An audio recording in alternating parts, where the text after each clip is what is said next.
Уақытша немесе бір жолғы пропискаға қалай тұрамыз? Ол үшін азаматтық миграция және эмиграцияға кіреміз.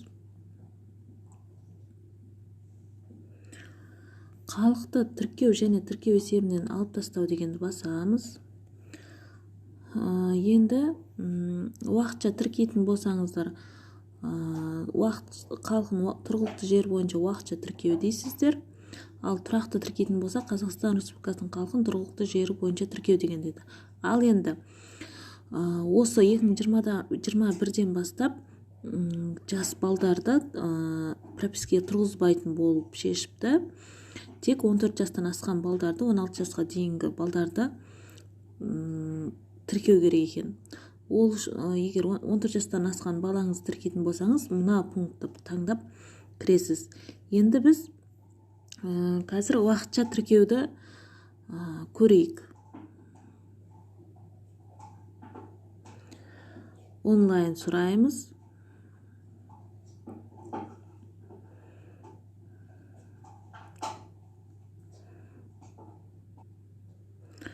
Онлайн сұраймыз. Мына жерде қанша деген жерге 10 айға или 12 айға дейін көрсетесіздер, 10 ай дейін. Енді сіз меншік иесі болса, мен меншік иесі деген таңдайсыз. Меншік иесі болмасаңыз, мен меншік иесі емеспін дейсіз. Енді осыған жаңа прописка тұратын үйдің иесінің ЖСН жазасыз.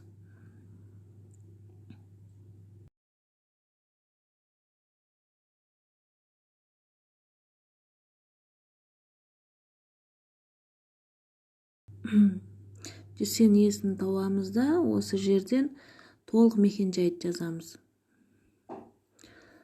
Түркістан облысы, Келес ауданына, Алпамыс Батыр ауыл округі, соның ішінде Қауыншы ауылынанбыз.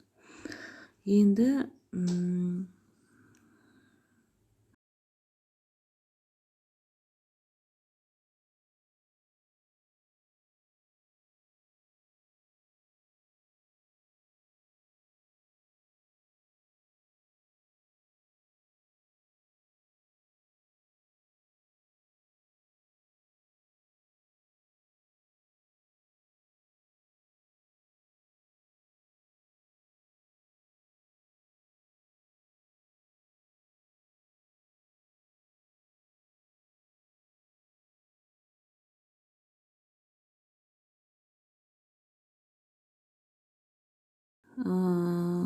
Уәлиханов көшесі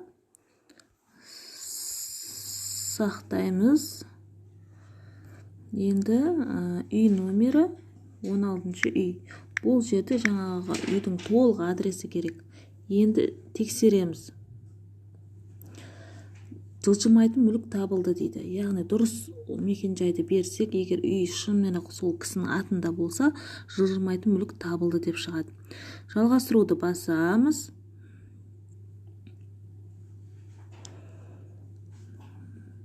Міне, 3 жолды көрсеткен. Құпия сөз арқылы қолданып қол қойсаңыздар болады. Бүкілш арқылы. Біз құпия сөз таңдайық. Осы неге SMS кодты жіберіп арқылы аламыз ба дейміз. Кодты алу дейміз. Осылай SMS кодты жазып,